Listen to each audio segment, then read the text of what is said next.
Hi, my name is Sandra. I've lived in Lambeth my whole life, most of my life. I was born in King's College Hospital, which is actually in Suffolk, but my parents lived in Lambeth, so they brought me home to Lambeth, and I grew up on Angeltown Estate, and I've lived and worked in Lambeth for most of my life.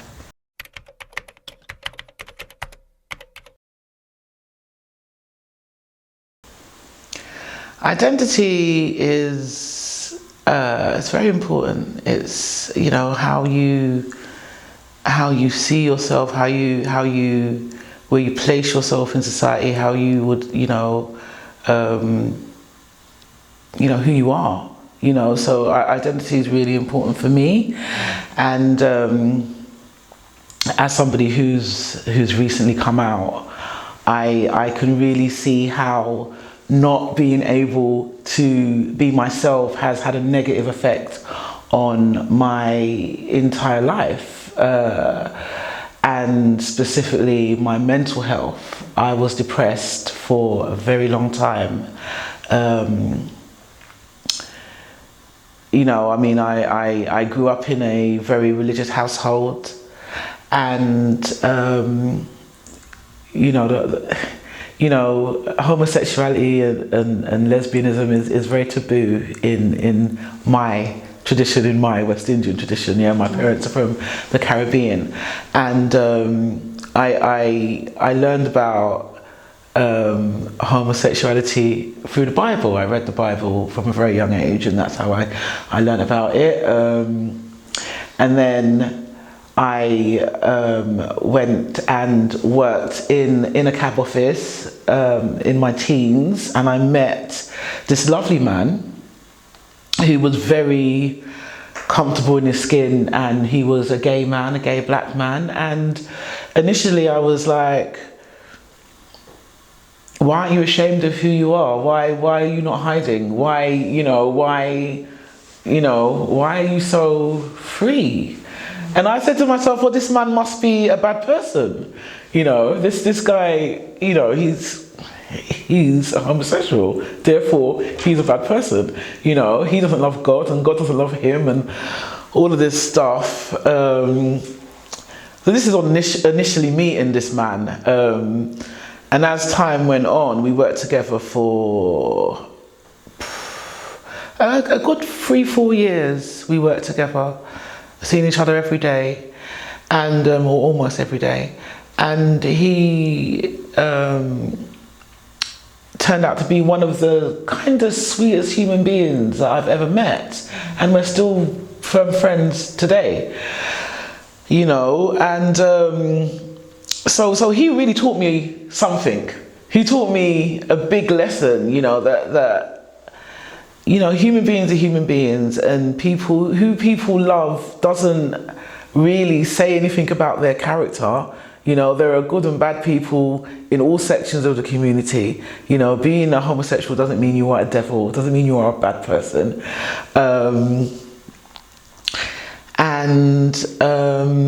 He also taught me about the fact that you don't choose to be a homosexual. He told me he's from Jamaica, yeah? And he told me some horrible stories about his experiences. And,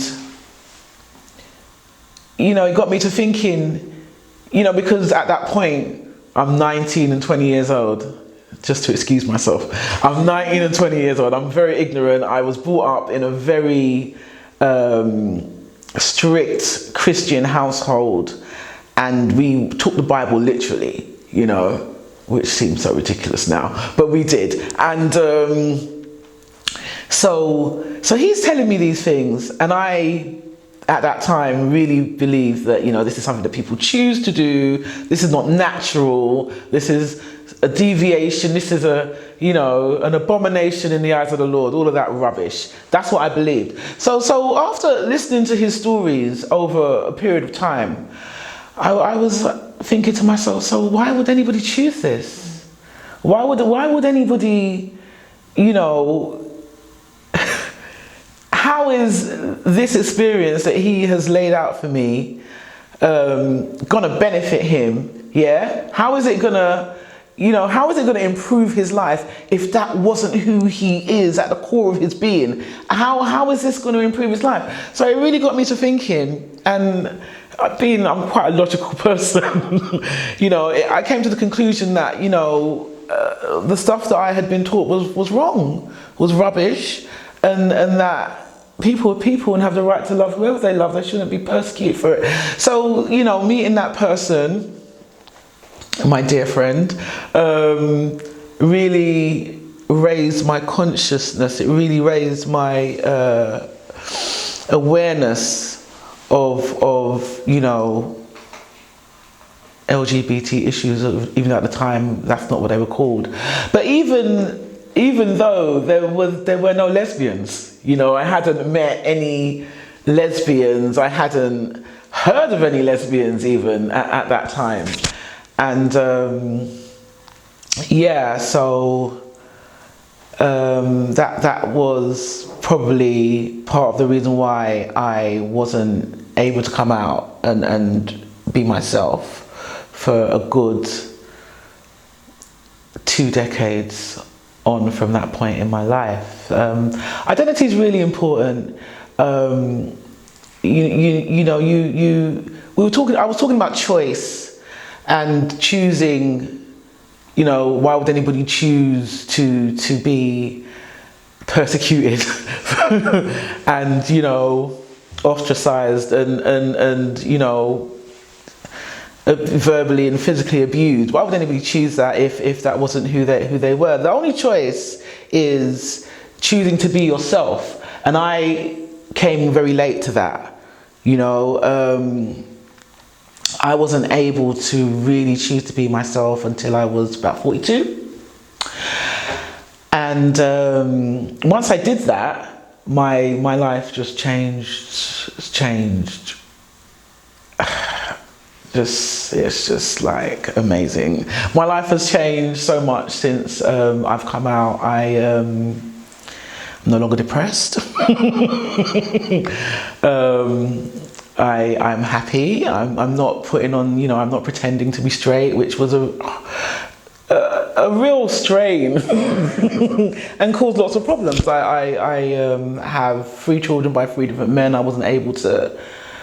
I just wasn't able to do it, but I kept trying because I felt like I had to, and so since I've come out and have embraced myself for who I am, my life has improved so much. I've, got a good job in a field that I've always wanted to work in. I'm a writer, and I also sing, but I wasn't able to do these things. I wasn't able to express myself. I wasn't able to express my creativity.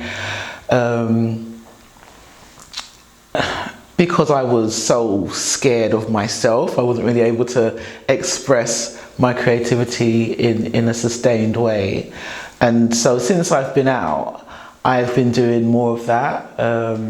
I've been doing performances, and I've been writing loads. I've got a little book finished, and there just seems to be this explosion of creativity, and my depression sort of just petered out after 6 months, there's so many different ways in which my life has improved since I allowed myself to know who I am and to express who I am. So identity is to me crucial. It's crucial.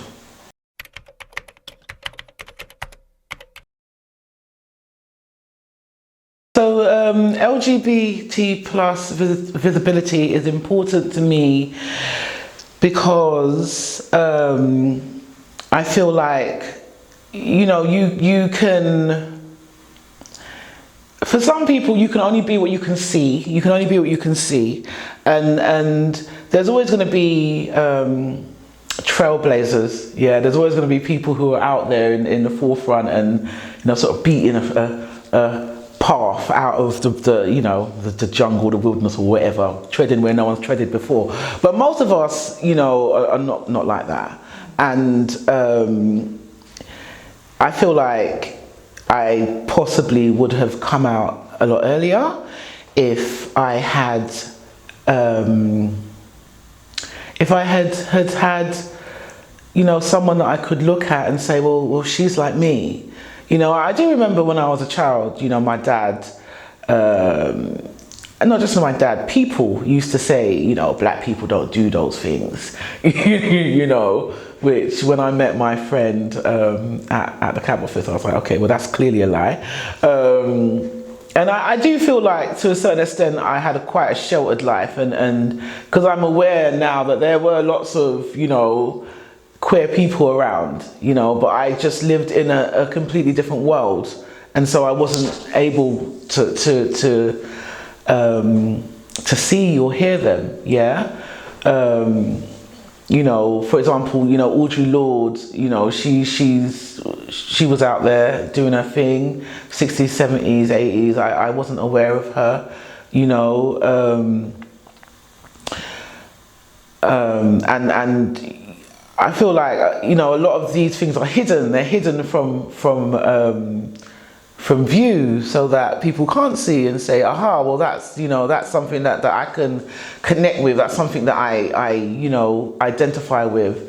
But it's really important, and it's part of the reason why I'm doing this, because I feel like it's really important, and I want to do my bit. Visibility is really important. Now you've got Lady Phil, who I have a poster of her on my wall. I think she's amazing.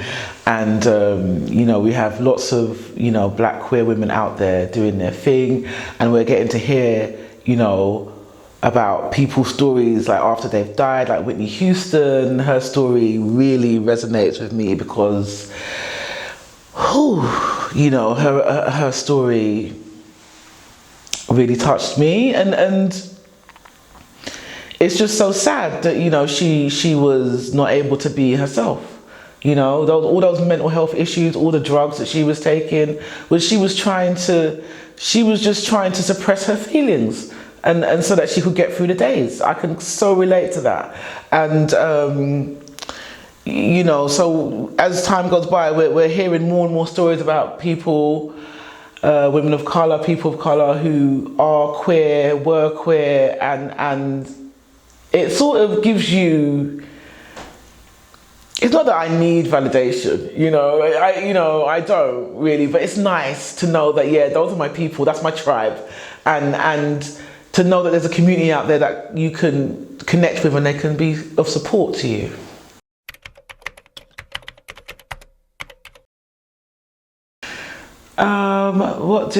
What does society need to do to create a more inclusive world? I feel like more visibility is gonna help. People just being able to be themselves. That's gonna, because people will see that these are not freaks and weirdos. These are just people, and I feel like it's the same thing with race, isn't it? People will have all these ideas about black people and they don't know any, and then when they meet us, they'll be like, okay, these are just people, going about their lives. And it's the same thing. Maybe that's an idealistic point of view, but I feel like the example that I gave with my friend when I was 19 and I was very sort of homophobic and ignorant, him just being himself, and then you can imagine it's a cab office in South London, it's full of black men, and he was able, just by being himself, to break down lots of, people's prejudicial beliefs and ideas around gay men and homosexual people. So I do feel like people, it's easy for me to say, need to be brave and just be themselves. I know a lot of people who you know, are queer and they're hiding, you know, especially in the black community, that they're hiding. And I understand, having been doing that myself for most of my life, I 100% understand. But yeah, we need to be brave and just be ourselves. And then I feel like people will have to accept us.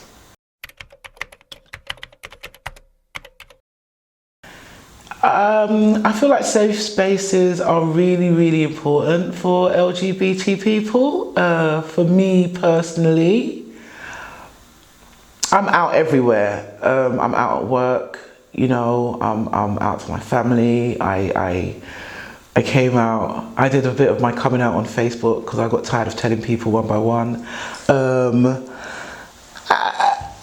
But even though, you know, that's the case, I still really value spaces where it's just queer people.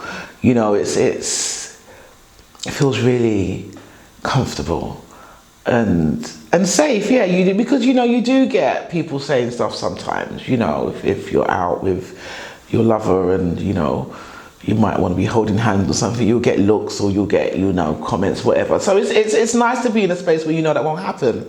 For me, the first space that I went to, which was women only, or LGBT people only, was really women only, was the lesbian discussion group at Gays the World Bookshop, which is a wonderful group that I go to every week, and or nearly every week. And I think I'd been out for about a year and I was still a little bit dazed and confused. And I stepped into the shop and the facilitator just opened up her arms and said, "Welcome." And there was a sense of like, I'm home. It was really cool.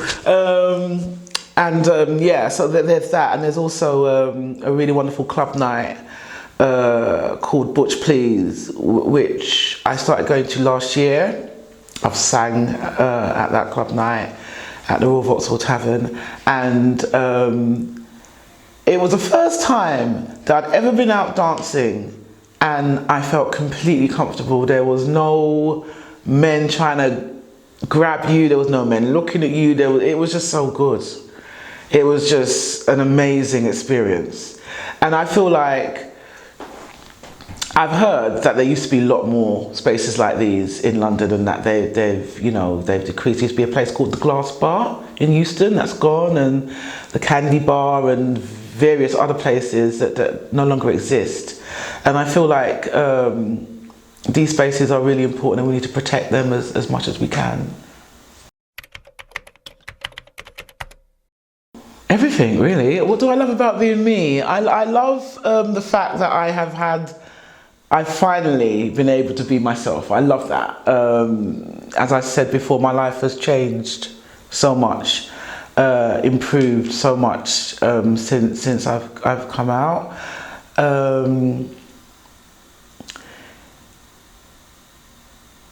Being a lesbian is very different to being a straight woman.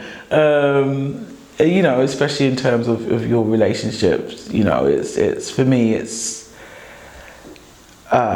just incredible. And yeah, it's I love that. I really love that. I love the fact that I'm a mother. My children have each taught me a great deal about myself.